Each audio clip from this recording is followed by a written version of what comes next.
오늘은 삭칠 수 없는 사랑의 빛이라는 말씀의 제목으로 이대성 담임 목사님께서 말씀을 전해 주실 때에 우리 모두 큰 은혜 받으시기를 바랍니다.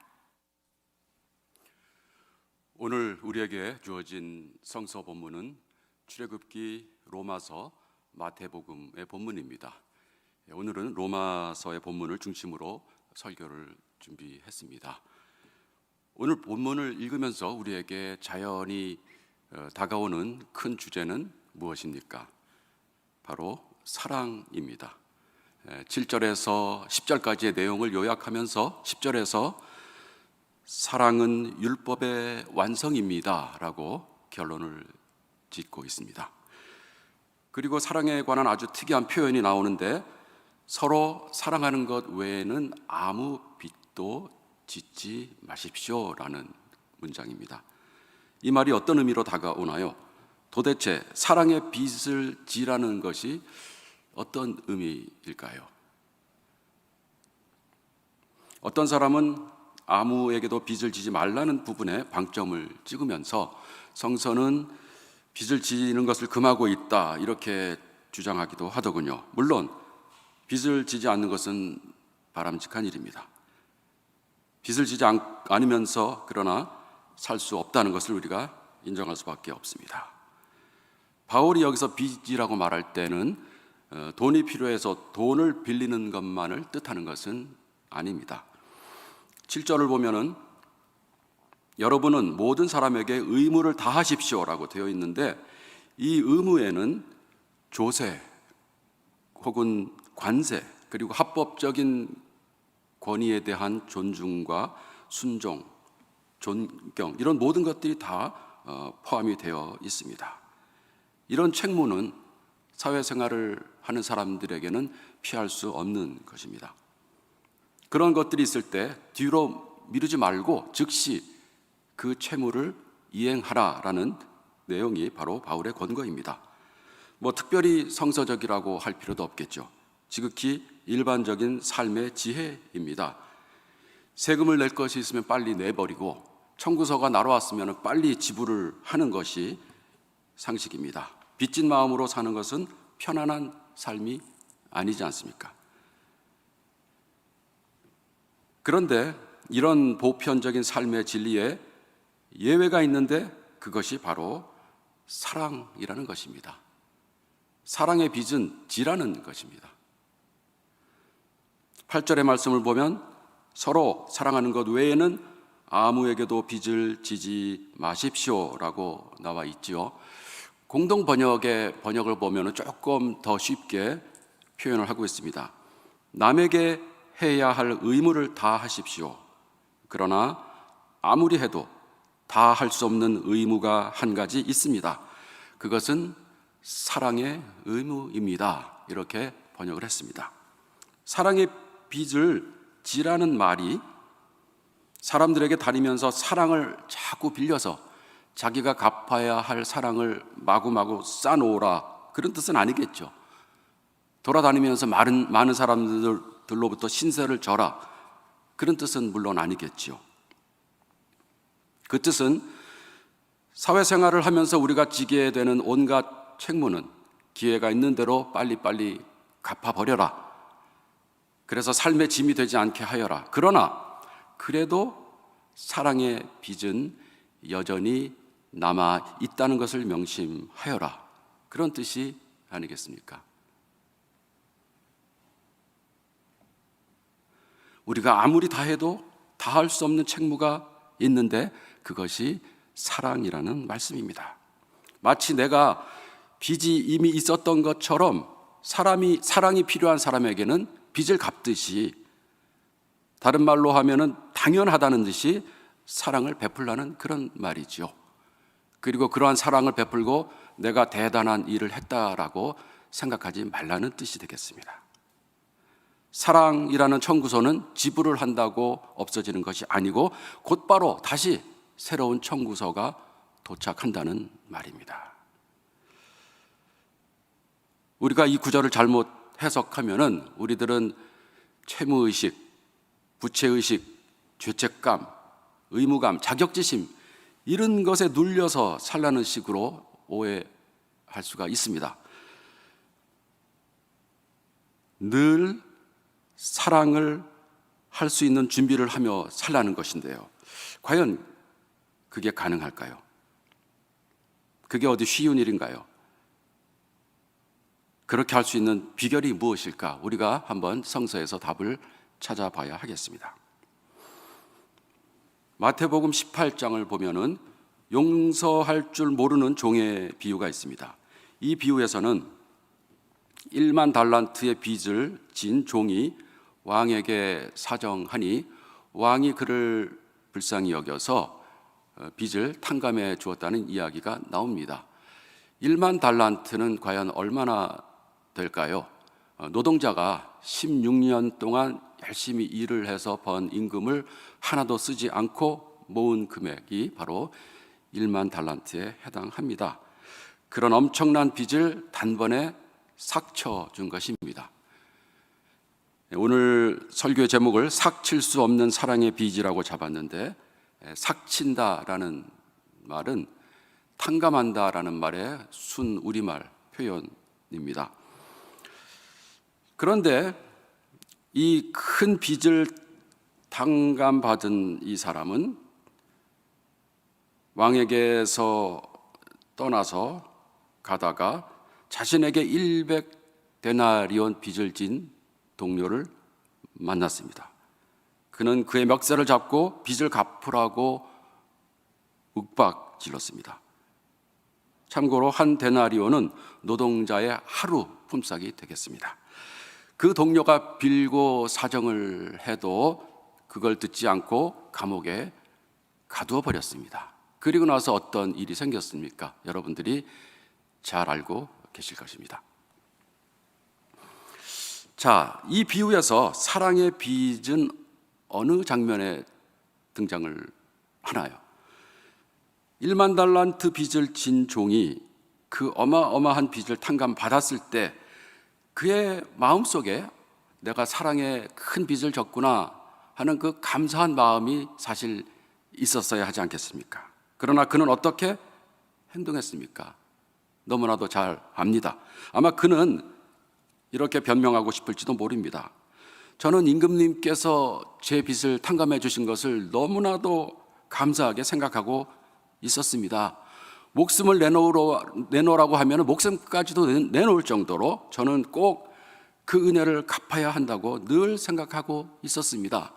그러나 저한테 100데나리온을 빌려 빚진 저 친구는 임금님께서 베푸신 은혜와 아무 상관이 없지 않습니까? 저는 결코 임금님의 은혜를 저버린 것이 아닙니다. 저는 기회가 되면 임금님께서 탕감해 주신 빚을 최대한 갚으려고 노력하는 중이었습니다. 이렇게 변명할 수 있지 않을까요? 일면 말이 되는 이야기 아닙니까? 그런데 이 종의 행실을 보고 임금에게 그 사람을 고발한 사람들은 다른 동료들이었습니다. 상식적으로 볼 때, 그리고 보통 사람들의 통념으로 볼 때 이 종의 행동은 그야말로 배은망덕한 행동이었고, 더 나아가서 극악무도한 행동으로 보였던 것입니다. 그래서 결국 그는 형무소에 갇혀서 평생을 살게 되었습니다. 이 비유가 사랑하는 것 외에는 어떤 빚도 지지 말라는 의미를 조금 설명을 해주나요? 우리가 하나님으로부터 받은 사랑은 너무나도 커서 우리가 주위에서 우리의 사랑을, 우리의 동정을, 우리의 도움을, 우리의 위안을 원하는 사람이 있으면은 그 사람이 나의 가족이든지 친구든지 동료든지 혹은 모르는 사람이라 할지라도 마치 내가 원래부터 그 사람에게 빚을 지고 있었다는 심정으로 기꺼이 신속히 도와주라는 것이 오늘 본문의 말씀입니다. 과연 우리가 어떻게 그렇게 할 수 있을까요? 그런 사랑을 행할 수 있는 비결은 무엇일까요? 간단하지 않습니까? 내가 엄청난 사랑을 먼저 받았다는 깨달음, 그 믿음만 있으면은 못할 수 없지요. 내가 값없이, 공로 없이, 수고하지 않고 조건 없이 큰 빚을 탕감받았다는 것을 받아들이는 믿음이 있어야 합니다. 하나님은 이렇게 우리를 사랑하신다는 것을 우리가 믿는 것이 중요합니다. 그리고 하나님은 나뿐이 아니고 내 옆에 있는 이웃들, 내가 처음 만나는 사람들, 혹은 내가 아직도 만나보지도 않은 사람들을 똑같이 사랑하신다는 사실을 우리가 받아들여야 합니다. 그리고 세상 사람들이 도움이 필요할 때 하나님은 그들에게 직접 도움을 베푸시는 것이 아니고 우리가 하나님의 손과 발이 되어서 하나님의 사랑을 그들에게 전해주기를 기대하고 계신다는 것을 우리가 믿어야 합니다. 어떤 교회에서 한 주일을 이웃 사랑의 주일로 정하고 그날은 교회 헌금을 교회에다 바치지 않고 각자 교인들이 이웃을 위해서 사용하기로 정했다고 합니다. 혹시나 해서 말씀을 드리는데 저는 그런 방식이 반드시 우리가 따라야 하는 방식이다라고 생각하지는 않습니다. 어쨌든 그 주일에는 교인들이 헌금을 갖고 다니면서 이 돈을 어떻게 이웃 사랑을 위해서 쓸까 열심히 고민하면서 주일을 부지런히 살피면서 생활을 해야 할 것입니다. 구걸하는 사람이 보이면은 반갑게 가서 그 중에 일부를 구걸하는 사람에게 줄 것입니다. TV에서 자선단체에서 모금하는 프로그램을 보면은 이것도 내가 할 수 있겠구나 하고 반갑게 그 기부를 할 것입니다. 열심히 사랑을 베풀 대상을 찾아다닐 것입니다. 그 헌금을 다 쓰기 전까지는 마음이 편치 않아서 어디 더 없나, 어디 더 내가 사랑을 베풀 데가 없나 주위를 열심히 살펴볼 것입니다. 때를 얻든지 못 얻든지 사랑을 실천하기 위해서 노심초사하는 모습, 이것이 바로 사랑에 빚진 자세가 아닐까요? 오늘 본문 후반부에는 사랑 말고 또 다른 중요한 주제가 등장합니다. 그것은 바로 시간입니다. 11절을 보면은 여러분은 지금이 어느 때인지 압니다라고 쓰여져 있습니다. 여기서 때라는 말은 특별한 의미를 갖고 있습니다. 그리스어로는 카이로스입니다.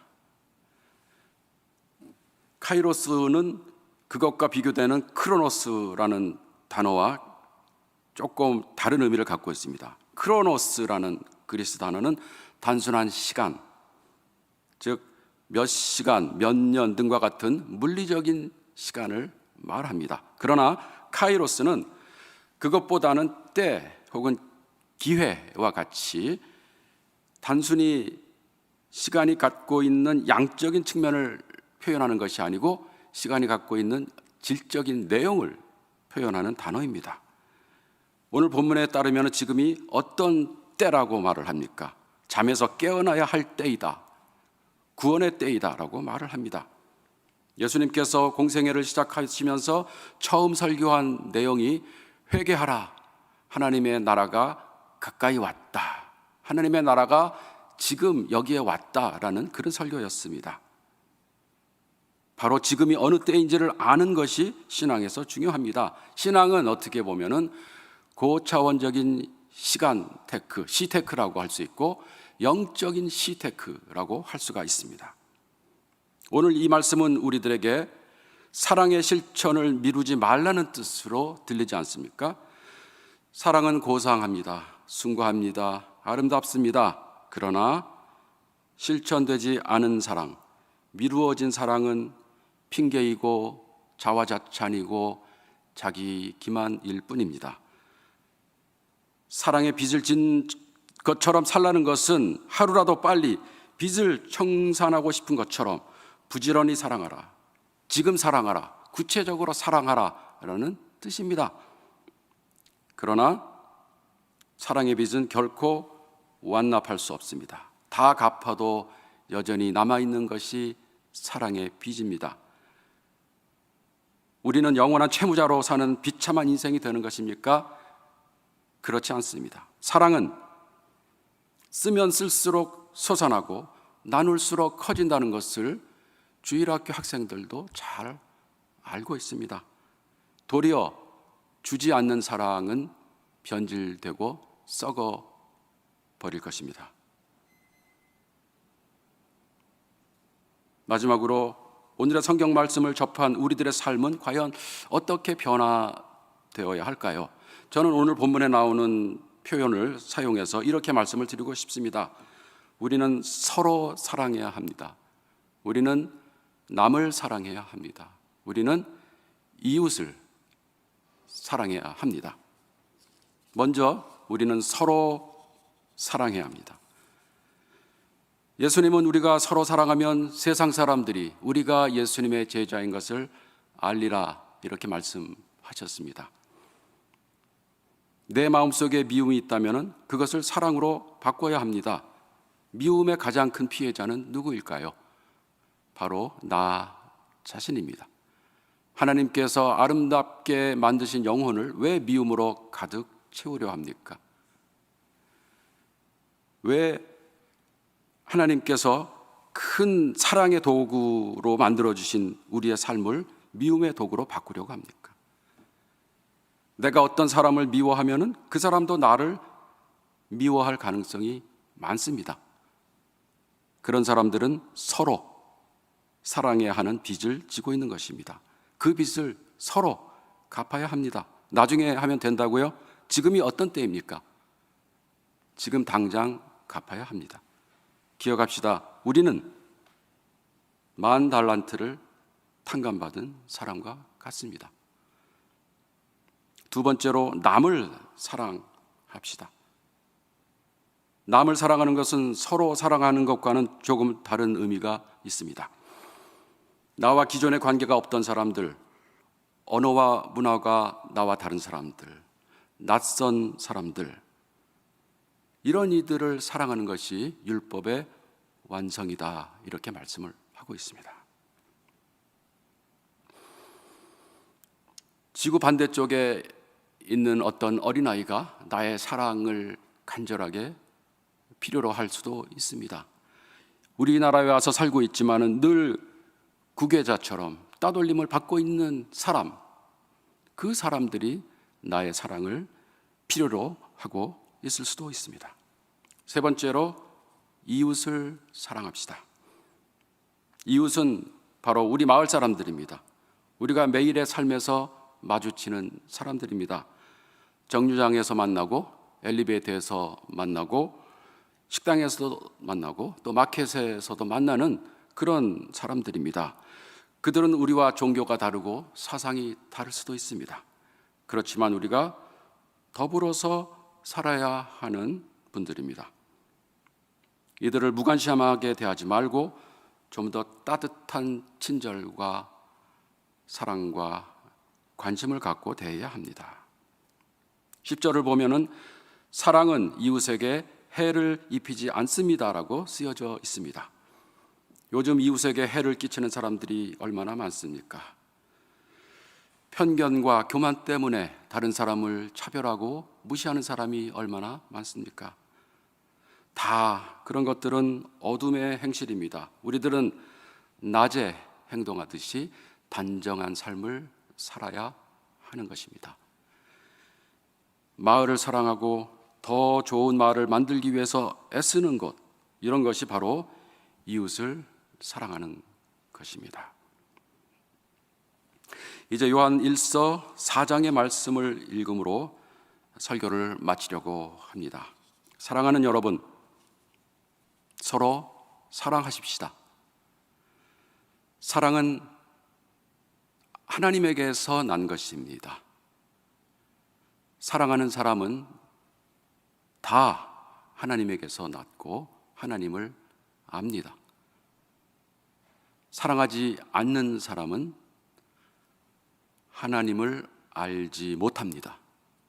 하나님은 사랑이시기 때문입니다. 사랑하는 여러분, 하나님께서 이렇게까지 우리를 사랑하셨으니 우리도 서로 사랑해야 합니다. 지금까지 하나님을 본 사람은 없습니다. 그러나 우리가 서로 사랑하면 하나님이 우리 가운데 계시고 또 하나님의 사랑이 우리 가운데 완성될 것입니다. 아멘.